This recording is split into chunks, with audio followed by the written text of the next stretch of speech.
And hear what he said. John 10:27. Want me to read it? Yeah, you can read it. Okay. My sheep hear my voice, and I know them, and they follow me. Right? My sheep hear my voice. So now it's speaking about a relationship. Now, most of the time when we hear these passages of scripture, we hear it, and most people say, well, you know, Jesus, he went about, and when he said, follow me, they just take up what, and they left what they were doing, and they follow him. Now, how is that possible? For these men to follow Yeshua Mashiach, one, they had to have some sort of knowledge, some sort of foundation in relation to the Mashiach who will come. The Deva, which has been spoken of in John 1:1. The Deva was made flesh and dwell among mankind. The Deva was made basar and dwell, live among the Adam, mankind. So now, what we find happening is that these men had to have an understanding of Torah. They had to be taught in Torah. And in Jewish Hebraic history, it is taught that at the age of Bar Mitzvah, all these young men, they had to know the first 5 books of Moses. And that is how you go on to higher education. And if you were selected, then you go on to study until you are reach the age of 30 or 33, that when you finish and you become a rabbi, and when you finish that school is when now you are placed under a rabbi and you speak in the authority of that rabbi in particular, because he now has that authority, and you now who have been schooled or discipled under that rabbi, you now operate under that care of that rabbi who have selected you and brought you into Torah school. So now we're seeing, and all these young men, that was their goal, but were they in Torah school? No, they weren't in Torah school. Where were they? They were doing their father's business. So we see that their fathers, they weren't rabbis. Also, they were what? They were the cast aside, because in Jewish culture, if you're not spending time in Torah, you are not one to look up to, because this whole idea about knowledge and information is something that was revered in the Jewish culture, also in the Greek culture. Knowledge is the one that was praised. That idea is praised continually in those cultures, because without having that understanding that knowledge is the superior thing, not ahava, not what the Greek use as the word love. The Hebrews say ahava. Ahava means to give what doesn't belong to you. It means to give what belongs to another. That is what that word ahava means, and it's a verb, an active verb. So now we're seeing that these young men, look at the camera, these young men, they know what they are, what they had a longing for, but in that culture they didn't receive it, and they were cast aside. The father were cast aside, and they were cast aside. So now they were doing the what? The menial jobs of a what? Of a slave, of a servant, of a peasant, and they only work for what? What they know, the pragmatic value of their skill and their ability which they had in themselves. So they knew and they learned how to work the skill that they had to develop a sense of identity in relation to where they were found now. But what Yeshua did, he now, who, as we learn in scripture, what he went about doing before he started his ministry, he was found in the temple, teaching and questioning the rabbi. So you see the whole system he went through, that whole subset of developing as a rabbi. They say the missing years of Yeshua, when they say he went to the Himalayas or he went to India and gave them the secret knowledge and all these sort of injected or into Jesus, into scripture and into the historical factor of Yeshua. He went to Torah school and he spent time in Torah. And this is when he came out of Torah school, he started his ministry at the age of either 30 or 35. free. All depends based upon scholarship. However, when he came out and he was baptized by John, there were two witnesses that certify and confirm his authority as a rabbi with smicha, one who now can teach with his own authority, because it must be identified by two witnesses.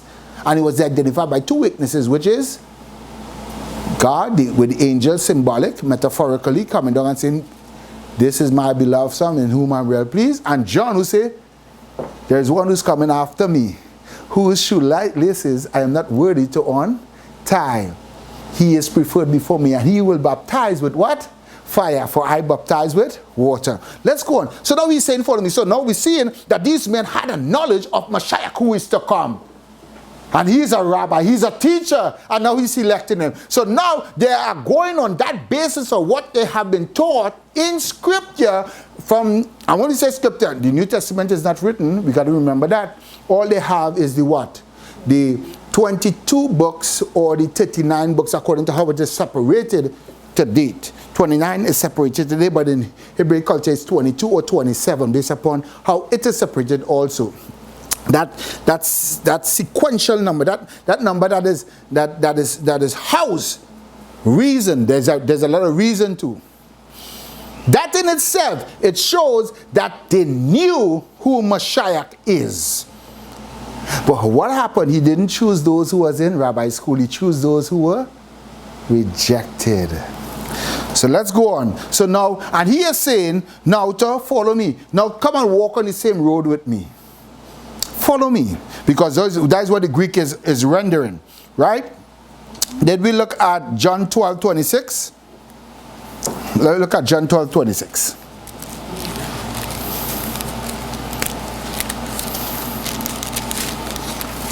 Same word used there that was used in John 10:27. John 12:26, you found it? All right. If any man serve me, let him follow me, and where I am, there shall also my servant be. If any man serve me, him will my Father's honor.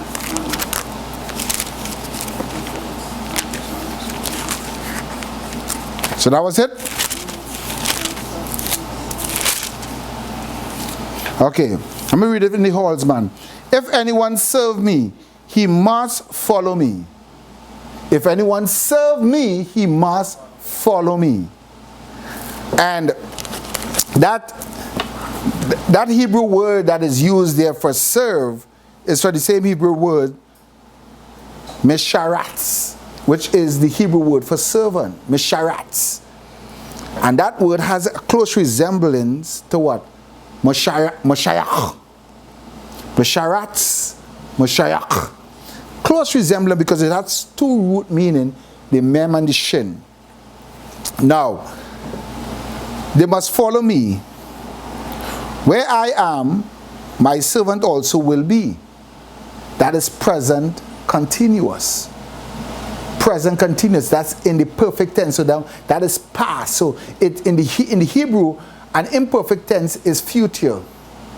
And this here, will be, is present continuous. So it's a perfect tense, meaning it's a past action. So once you follow in Yeshua, you are now operating in a past action. And you have been secured in him because you have been selected. So now, that word that is used and in relation to follow me, we've seen it means a particular union, to walk on the same road. Now, that is how the Greek render it. Now, when Yeshua spoke, he spoke Hebrew to his audience because he was an Hebraic audience.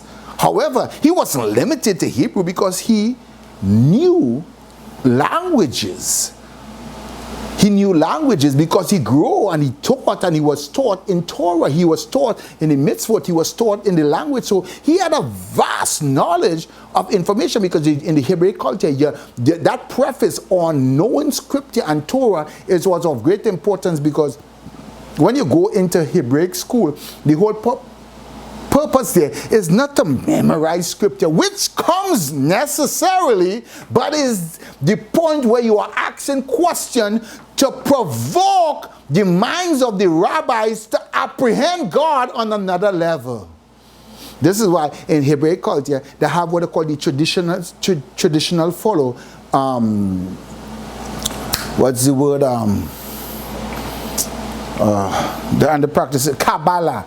But Kabbalah in itself is tradition. But the world now take it because it's a secret information. Because now when Yeshua would be teaching them, they say now, oh, so you're teaching them our secret?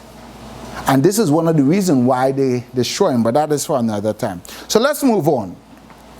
So in the Greek, the Hebrew, when you're talking about follow, we could talking about the leg, yalak. And yalak means to walk. Yalak means to walk. So if you're following somebody, you got to use your legs. Yalak. But following there, it's when you are going behind someone or you're pursuing something. And you can find that in the Strong's 3212. And that also is another same root word. And if you go into Genesis chapter 24:5, you will see where they follow individuals, and that word there is used as render there, right? And there's another word that is used for to follow. It's aha, achar, aha, aha, right? Aha. That's the Hebrew word for the part, for the hind part. That which is behind. A hind part is, like in the leg, the hind. That's right on the side there. So it's always one who comes behind or at the side of another. So you see now, the Hebrew give you a more what? A more personal